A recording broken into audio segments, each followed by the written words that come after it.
Welcome to the newest episode of Saved by the Books, where two ladies with opposite reading tastes discuss all things reading.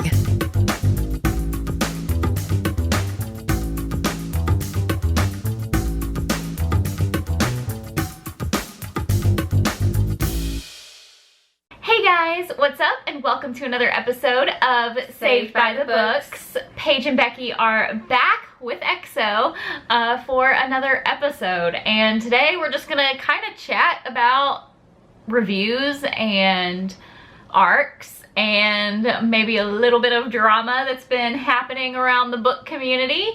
And yeah, so I guess we'll start with the arcs. Basically, an ARC is an advanced reader copy. They are given out for, or in physical form and electronic form, and they're given to other, like, different authors, primarily to get, like, blurbs for the title and stuff on the books, and then also bloggers, YouTubers, librarians, do teachers? No, teachers don't Teachers aren't lucky enough. No, we aren't. And then like bookstores get them, and so they'll usually give them to like their employees to kind of like, everything I've ever seen, like the employees just kind of like get to go through them and right, and pick the ones that they wanted, like, or sound interesting, because they all kind of seem to have to read. Because, you know, like going to Barnes & Noble, they always have those like little quotes, like we suggest this book, or this is similar to this type of book if you liked it. So that's kind of the primary purpose for ARCs, and they're just advanced reader copies, and it's really just to present hype before the book is released. Yeah, so the idea is that you get your ARC and you review it, and you tell all the people you know that you love the book, and then when the book comes out, people want to buy it. And EXO is going a little bit crazy today, you guys, so we'll see how long this lasts. And see, for me, like when I read an ARC, I usually will always buy the physical one. If I really enjoyed it, see, I do. For me, okay, so I'm trying very hard to be very selective about my books. But yeah, if I like really enjoy it, I will. Right. Like I just read American Royals, and I think I'll probably pre-order that. Yeah. Now, ooh, I wonder what the dust jackets are. Right. Well, and I have found myself DNFing ARCs faster than I've ever with others, because if it doesn't catch my interest or I find problems, I'm not going to, I guess, waste my time to try and persevere through the book. And because I mean, I didn't buy it, but I'll, you know, write the review and my opinion. Now, compared to books I have on, like my physical books, I will actually persevere through those because I bought them. So yeah, and I feel like I'm just as ruthless with any book, but I don't know, I feel more guilt whenever I DNF an ARC, because I think because basically we get ARCs through like websites, and we just get electronic ARCs, and so like part of it is like you have to go in and review it, or like you don't get them anymore. So I feel like because I then have to like go and own up to the fact that I didn't finish the book, I feel really bad. But I don't know. That is a good point though. I definitely do DNF a lot of ARCs. Yeah. Not a lot, but yeah, I've DNF'd 3. I think I'm about 3 or 4. So, and I mean, I do want to try and persevere through one of them, but just so I can know I read it, and like, because I don't know, it's from a booktuber, and so it's one of those, I feel, because like trying to write, you know, they put their everything into it. And so I feel a little bit more. See, I think the more I write, the more I feel, like the connection. The more I feel like guilt about DNFing, because I'm like, I know, like you love, like you put your heart and soul into this, so like I'm gonna give it my time. But I don't know. I know it's hard. Like I feel more guilty now with it because I understand the struggles. And like what they put into it. And it's hard. Hours. It's hard too, because I'm so into storytelling and like the aspects of storytelling, I recognize more of like what's wrong with the book.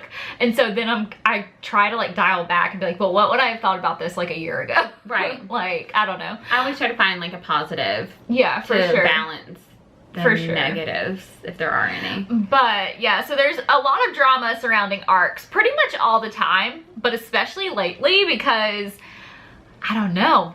I think because of BookCon, because it's such a big book event, and like one of the primary purposes that a lot of people go to BookCon is to get ARCs.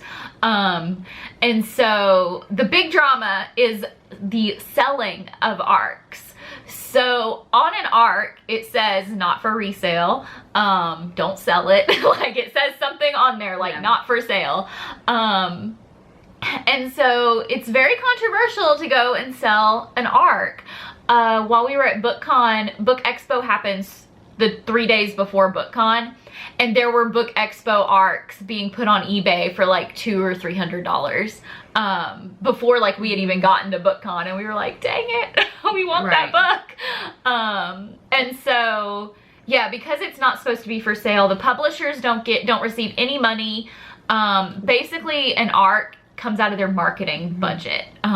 You can think of it like that. So like with the marketing budget, it's kind of like you hope that you're gonna get hype and you hope you're gonna get exposure, but like, do you really know? Not really. And the authors don't get any of the profits back. And looking into the whole ARC issue, the big thing is, especially for a debut author, if their first book doesn't sell well, then they won't get a deal for the second book. That is true. So with the selling of ARCs, a lot of times people won't buy, and so then those numbers go down. Because a lot of people kind of look at ARCs more as like free books. So whereas like, I think a lot of bookish people are like this. Like, we'll end up buying the book because we just want like that. We just want the book, you know, like we're book collectors. Yes. But a lot of people that aren't book collectors, they look at it more as like free books, and then they'll sell it. And so then that might then be taking away like 2 copies that might have been sold. Yeah. Because of that first person and then that second person. So yeah, that's a good point about the debut authors. So, and that's another reason why I know bookstores, like a lot of books have that hard sale date, and when bookstores actually put the books out early, then those books sold don't get counted. Just like I know at one place, like at a convention, they don't get counted. So if it's coming out that day, and if it's not actually in a bookstore where, you know, the New York Times considers it valid or something, like it doesn't go towards that. And so then it could negatively affect it.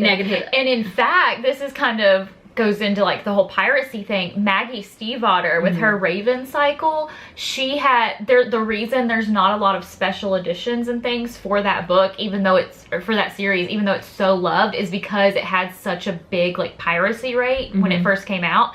So people, from my understanding, people were like just either maybe not selling ARCs, but sending like the ebook out and just to like everybody. So like a whole group of friends, like 10 friends, have like, that's 10 copies of the book. They may all love the book. They may be writing fan fiction and drawing fan art for the book, but if they didn't actually pay for the book, it negatively affects Maggie Stiefvater and that what we can have from the books later. Right, because they won't necessarily be willing, like, yeah, they won't do like special editions or like 10-year anniversary editions or, you know, what have you. I think there's like I think she designed like a like box set box because the publisher doesn't want to like put in that money for it, or there was something like that with it. I would have to look back into it. Well, I mean, I would say check out her Instagram, because I recently started following her, and her drawing skills are truly amazing, and I'm just like,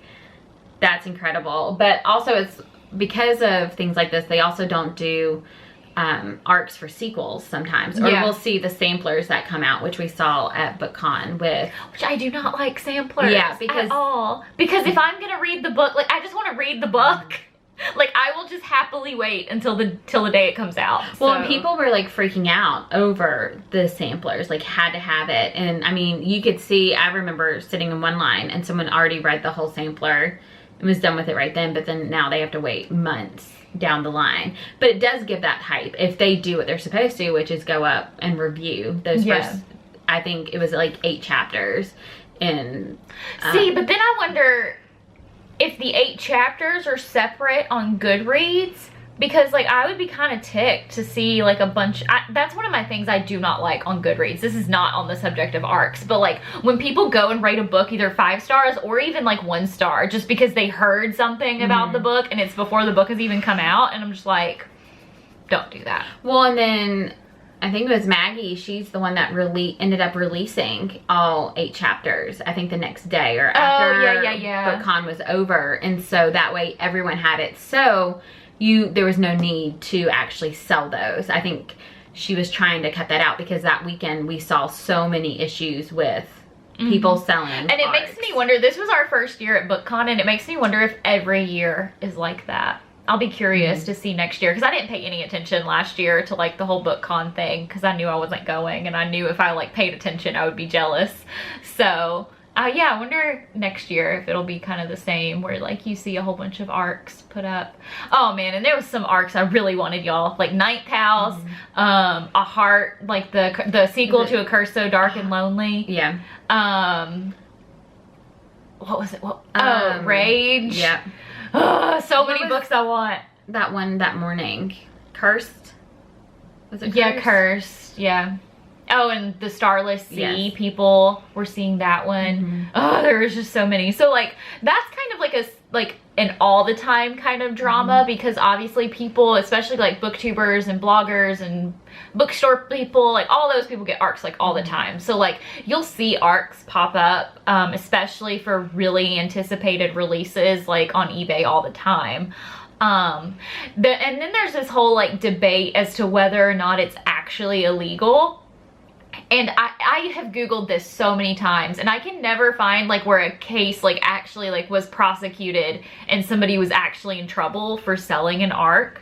Because I bet the most that's happened is a cease and desist, and that just kind of scares that person off. Yeah, or hopefully they don't even figure it out in time and the book's already been sold. Yeah. And so I don't know. Like, we have found ARCs at our local library sale, and so those are for $1.50 depending on what age level it is.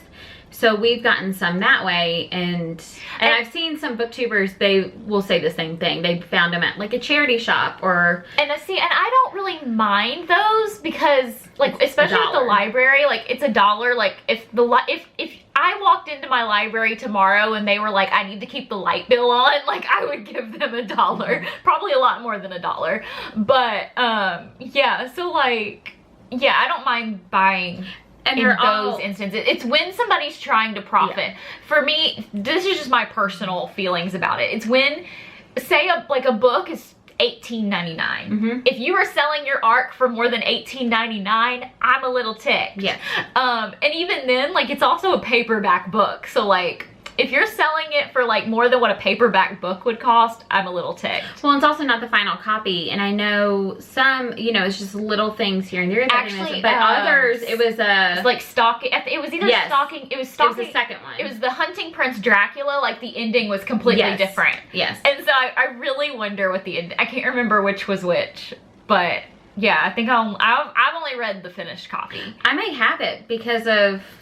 I might have to look. Yeah, you need to I do have one of the ARCs of that series. You need to look and see, because I want to know. And I think it's the second one, because I read the first one and I got the second one because my high school teacher friend, she has a huge classroom library like I do, and we share books all the time based off of what's appropriate for our students, because I do middle school, she does high school, and so I'm pretty sure I actually have the second one on my shelf that I have not gotten to. Yeah, you need to see if you have it. I know. Because I'm curious. Well, because now I'll have to go out and buy the real one, and I do that anyway. I might have the real one on my Kindle. Yeah, and see, I will always, and like if I truly love, well, the finished copy. Yeah, I know. Like if I truly love the ARC, I will for sure buy the finished copy, because I mean, I want to support the author.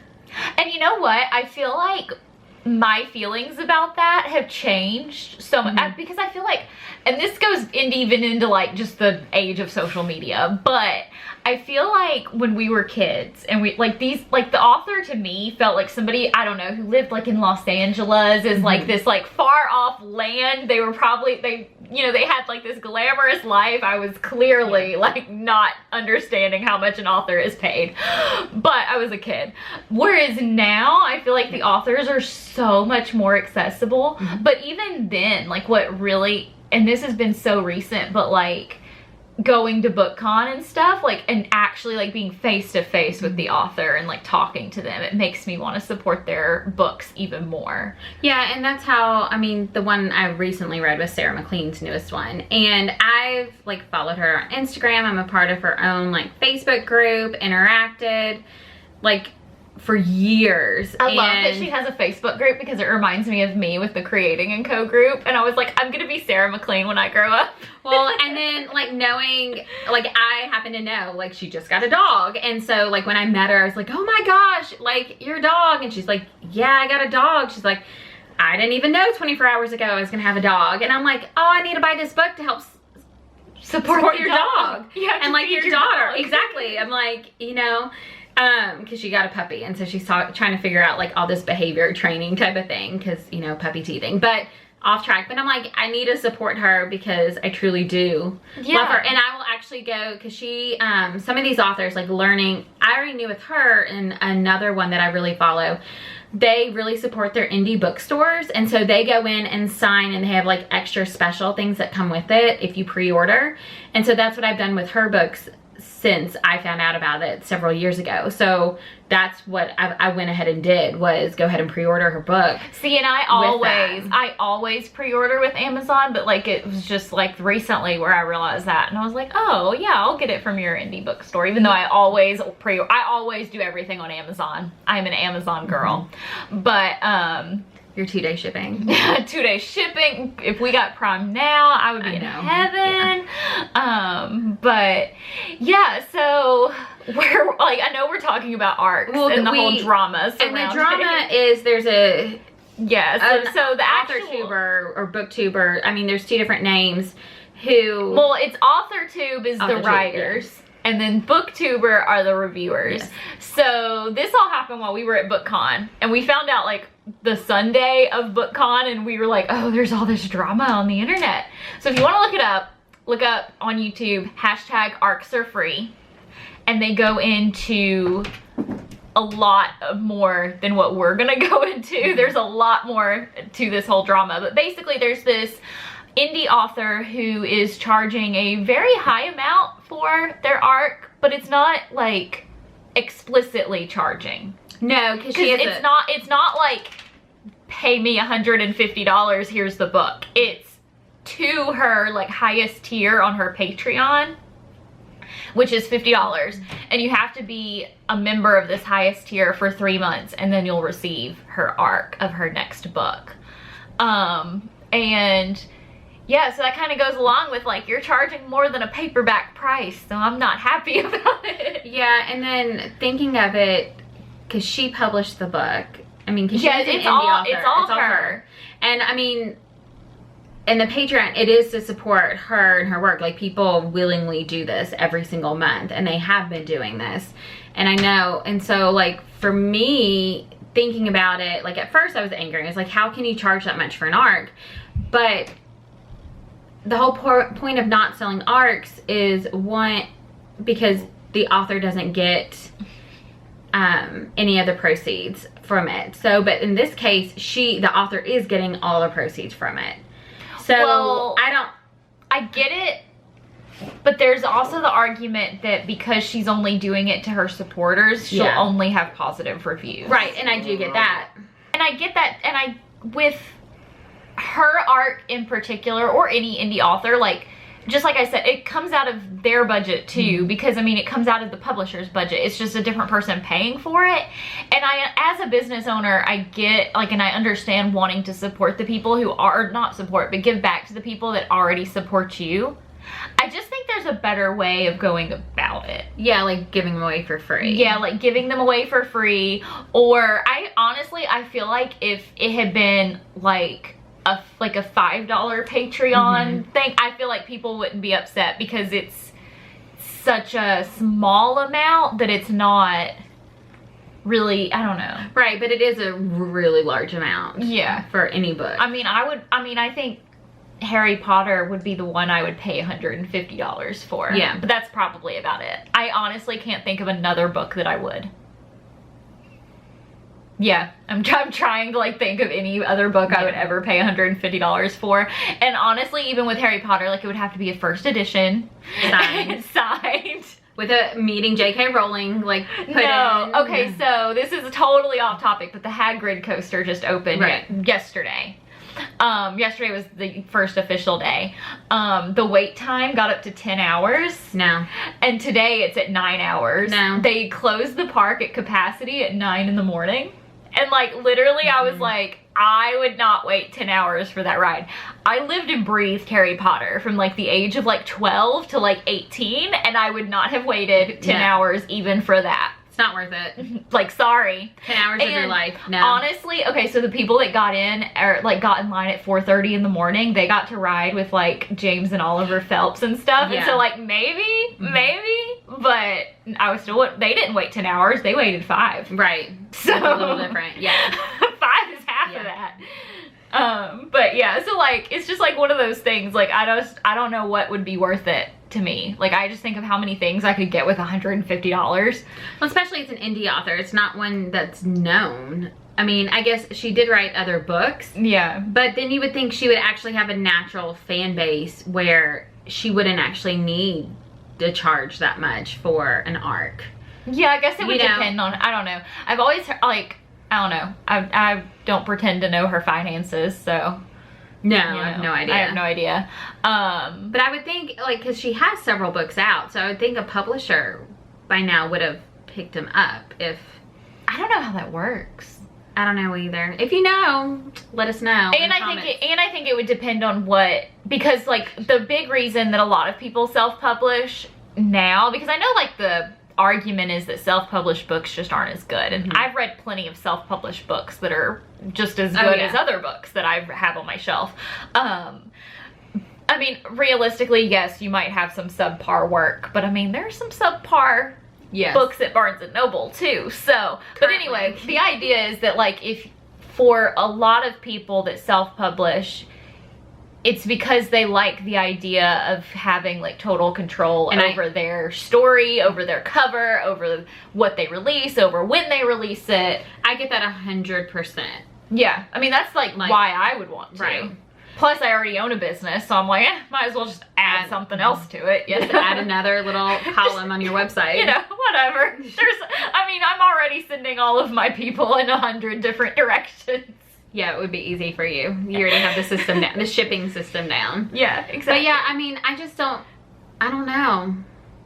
And then I wonder, like, if others may follow the same trend if they self-publish doing the same thing. I don't think they'll follow that trend. I think there's been enough of an outcry against it. But then there's also the whole argument, like, most authors understandably are against selling arcs. But Jay Kristoff is one in particular that he's totally fine with it if you sell it after the book is released. Which I have seen people argue for this because then it's a collector's item. Yes. And I do agree with that. I do too. And I mean, I wouldn't ever sell an arc, I don't think. I would... Yeah. Like, I mean, we'll either trade them or they go in my classroom. Yeah, I don't sell any of my books. Anytime, I donate them or, I mean, in some way, shape, or form, because I either give them to her or I give them to my mom or I give them to a school or the library. Like, I donate every book I've ever gotten rid of. So, yeah, I don't think I would go through the time. Actually, there's like one book I'm thinking about getting rid of, and I'm like, this one I might sell, but it's a finished copy, so. And I do get like selling them after the finished copy, but not for a crazy price. Yeah. If it's over the price of a paperback, I'm not on board. That's my stance completely. I would say unless it is like a collector's, like it's signed and, or has the special something in it, but. I was even thinking about that for, like the books we got at BookCon, because there's one I read and I wasn't too crazy about it. But it's personalized to me, so I'm like, well, it's mine forever now. Well, and I know a lot of people at BookCon, some of them were talking about, watching out for those that don't get it personalized, because then they're more likely to sell them. I did hear that. So, which makes sense, because if you have a signed copy from, Leigh Bardugo or Marissa Meyer and it's not personalized, like you could easily Oh yeah, totally. sell it. That's true. Especially if it's one of those like special edition, like from Waterstone or Barnes & Noble or somewhere else, you know. That's and people, true. because those books already go for a lot of money, like in the different, you know, bookish Facebook groups or eBay. Maybe I need to get in on this whole selling books thing. Not ARCs. I won't sell ARCs. Don't worry. But some of these special editions that I go out and buy. This is one thing I feel like I need to get better at. I tend to like buy the special edition because I think I'll like it, but then a lot of times I read it and I'm like, I really didn't like it that much. Or I know like the Cruel Prince, I still see the special edition at Barnes & Noble all the time. Like there's just so many, but then you go and see it's selling for $50 or $100 on different things. I'm like, you know, you can just go to the store and buy it for $25. Can you just get there? I saw some the last time I was there. I did not buy it. I don't look that often. So, I don't know. I mean, it's just one of those. Yeah, definitely. It's an idea. But yeah, so there's a whole bunch of drama surrounding ARCs all the time. But here lately, it's been pretty crazy. And then I'm sure it's just because it's Book Expo and BookCon just happened. So I would bet like when Y'all Fest happens or some of the other different bookish conventions happen, I wonder how many come out of that. Yeah, I do too. We would love to know what your thoughts are, so definitely head over to our Instagram and we'll post a picture so we can all talk about this, because I would love to know your opinion on selling ARCs or buying ARCs. Have you ever bought an ARC? Have you ever sold an ARC? I don't know, but yeah, I would definitely love to know your opinion. I would, especially like if you're a lawyer, weigh in on this whole is it illegal thing, because I feel like it's kind of like the parental advisory thing on a CD. Like it's technically frowned upon, but like nobody's gonna come after you for it. Yeah. But yeah, I think that's pretty much it about the whole drama. So we're currently reading some stuff. We always forget to talk about it. But yeah, what are you currently reading? Well, I'm attempting the buzzword readathon, so the word's you. So I'm right now reading, what is it called? Because You Love to Hate Me. I've had it on my shelf for about 2 years, and it's an anthology, and it's about villains. And I didn't think I would actually like it as much as I do. So I found there's some really, really good ones. I'm over halfway through the book, and I started it yesterday. So I'm kind of excited. And then there's also some not great ones, but it's made me want to read some of these authors, like works that I hadn't before. So what are you reading? So I finished the buzzword readathon. With your one book? I had one book that had the word you in it, and I'm not buying anymore. So it was like Someone Like You by Sarah Dessen, and it was really short, and apparently it was supposed to be devastating, but it really didn't devastate me. But it's about a girl, and this guy dies in a motorcycle accident, and then the girl's best friend finds out she's pregnant with his baby, and it snowballs from there. So I felt like a lot of the devastating events kind of happened off page. But yeah, all of that's on the synopsis. I'm not giving you spoilers. But I'm also reading Shadow Rider, I think that's what it's called, by Christine Feehan. I had tried to read her Carpathian series. I might give it another try. We'll see. But for now, I'm reading that. And, I DNF'd a book by Colleen Hoover. And it was All Your Perfects. I DNF'd it a few days ago. And based off of like what you've said, it doesn't make me want to read any of her stuff because I've never read it. I may have one on my shelf I got through Book Outlet or something, because you know, once you really get into the bookish community and start looking, like that's one of those names that always comes up as this great author. And then, well, no, I feel like she's very polarizing. I feel like you either love her or you don't like her. So I've read, I feel like I read Slammed by her, and I couldn't tell you what it's about. I think that's the one I have. But like, I feel like I've read it, and I did not like it. I remember, like, I don't know. I couldn't tell you what it's about, but I feel like I've read it. Every time I look at the cover and the synopsis, I feel like I've read it, and I remember not liking it. Yeah, that's the one book I have, and so I don't know if I'll read it now. But yeah, I DNF'd All Your Perfects at 20%, because it's told as like a now and then type of story, so it flips back between two different timelines. I liked the then timeline, so we'll see. I asked in the Creating Co Facebook group, and a few people said to read some of her other things, so I don't know. So I might. Yeah, I might. We'll see. I got All Your Perfects from the library too. Yeah. And already returned it, so I am gearing up for the Romance-a-thon, which is happening the 17th through the 23rd. I don't know 100% what I'm reading yet, but I will figure it out. Yeah, so. and I haven't decided if I'm doing that, since I'm doing the Buzzword Readathon, and then that overlaps with the Romance-a-thon, and then that goes straight into ours. Yeah, so then the Creating Co Book Club is doing the Journey to Atlantis Readathon, which is all about the deep blue sea. Mm-hmm. So, yeah. So I might do the romance and then ours. Yeah. But yeah, our book, our group read, is The 1000th Floor by Katharine McGee. I've already finished it. I won't tell you what I thought about it. I haven't started it yet because I was trying to finish up some of these, so I'm gonna start it next week. But that's our read for the month of June. But it would fit into the Romance-a-thon, I will say that. But yeah, I think that's pretty much it. Yeah. So please leave comments. Even if you have suggestions for what you want to talk about, or what you want us to talk about in future podcasts. Leave reviews, thumbs up, subscribe, all those fun things. And we will see you next week with another episode. Bye.